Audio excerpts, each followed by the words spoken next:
इस दुनिया में जब तूने पहली बार आंखें खोली थी, याद कर उस पल को। माँ की लोरी को पुकारता हुआ एक नन्ही सी जान था तू। अंधों की तरह एक ही रास्ते पे भागने वाले लोगों से बिल्कुल अनजान था तू।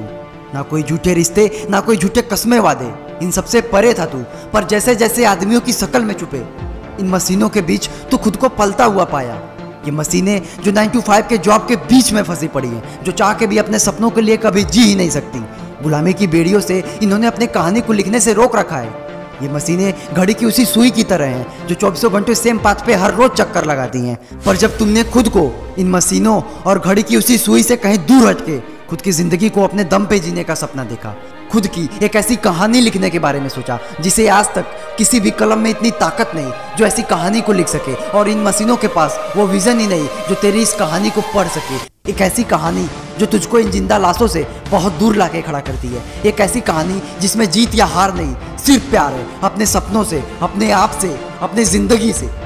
और सबसे बड़ी बात, वो कहानी जिसका तू हीरो है, जिसमें समाज की बेबुनियादी और खोखली बातें नहीं, तेरा अपना खुद का वजूद है। तेरी वो हंसी जो तेरे कलेजे को एक सुकून भरी ठंडक दे सके, और अपनी कहानी को उस विशाल पेड़ की तरह बना जिसकी शीतल छांव में बैठ के तू अपनी पूरी जिंदगी गुजार सके।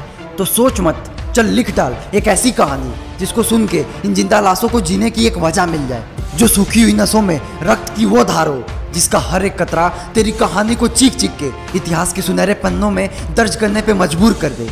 एक ऐसी कहानी जो लाखों लोगों को नाउम्मीदी की गहरी खाई में गिरने से रोकती है। तो सोच मत जमाना क्या कहेगा, तोड़ दे जमाने की इस बेड़ियों को, उठा कलम और लिख डाल एक ऐसी कहानी जो तेरे सपनों से शुरू होके तेरे सपनों पे ही खत्म हो। क्योंकि आज तू नहीं तो कल कोई और इस कहानी को लिख रहा होगा, और उस वक्त तेरे नाम के आगे अफसोस के साथ रेस्ट इन पीस लिखा होगा, और तू भी इन मशीनों और घड़ी की उसी सुई की तरह बन के रह जाएगा और अपनी कहानी को अधूरा छोड़ इस दुनिया से हमेशा के लिए अलविदा कह जाएगा।